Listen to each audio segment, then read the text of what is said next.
मित्रों, आज हम इस कलयुग में घटित 10 ऐसी कथाएं आपके लिए संग्रहित करके लाए हैं, जिन्हें देखने और जानने के बाद आपको भी ये यकीन हो जाएगा कि भले ही इस घोर कलयुग में पाप अपने पैर तेजी से पसारता जा रहा हो, लेकिन आज भी सच्चे मन से कोई भक्त अपने इष्ट देव की भक्ति करता है तो परमपिता परमेश्वर किसी न किसी रूप में अपने भक्त की रक्षा एवं मदद अवश्य करते हैं। ये कथाएं हमें सिखाती हैं कि आज भी कोई ऐसी शक्ति अवश्य है जिसके हाथों में हम सभी की डोर है, अर्थात वही सर्वशक्तिमान है।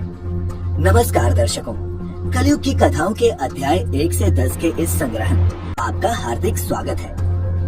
अध्याय 8। एक गांव में एक गरीब ब्राह्मण रहता था जो भगवान शिव का परम भक्त था।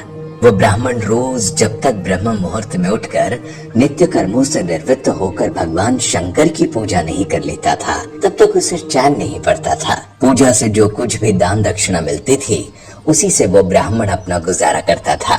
इतना ही नहीं, वो ब्राह्मण दयालु भी था। जब भी कोई जरूरतमंद मिल जाता, अपनी क्षमता के अनुसार उसकी सेवा करता था। इस कारण शिव के परम भक्त ब्राह्मण गरीबी का जीवन व्यतीत कर रहे थे।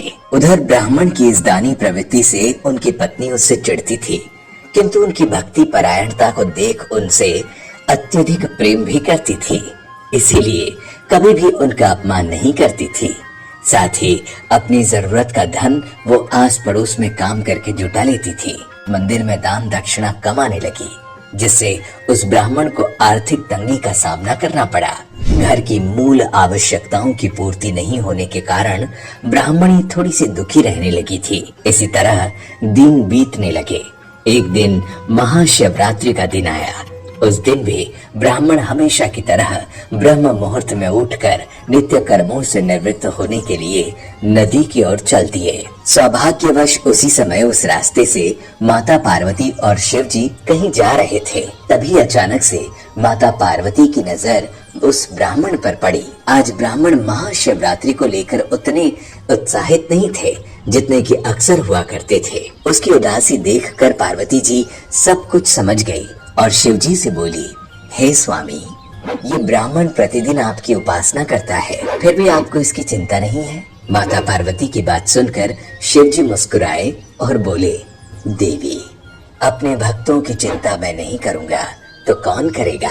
जिस पर माता ने शिव जी से कहा, पर स्वामी, आपने अब तक उसकी सहायता क्यों नहीं की।